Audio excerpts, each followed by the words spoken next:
Assalomu alaykum, hurmatli dehqonlar. Men To'xtayev Jamoliddin. Mana shu Toma mahallasida yashayman. Mahallamizda dehqonchiliklar yaxshi yo'lga qo'yilgan. Shu mahalla qilayotgan yordamlardan men ham foydalanib, kredit olib, shu kreditlarga mana shu issiqxonalar qilib, yaxshi daromad qildik. Bundan kelgan foydalarga yana bu issiqxonalar kengaytiramiz.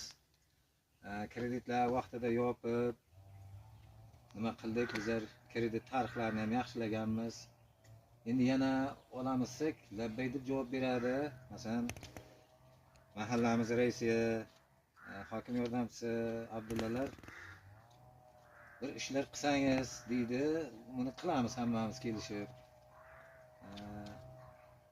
Mahallamizda hamma ham yaxshi dehqonchilik qiladi, hamma sharoit yaxshi. Mana shu bir marta bo'sh qolmaydi. Bundan keyin bodring bo'ladi. Bungacha zilin bo'ldi. Bodringdan keyin yana zilin, shu har xil zilinlar, har xil eginlar egaveramiz. Ochiq joylarga ham piyozlar egib qo'yibmiz. Endi chiqyapti.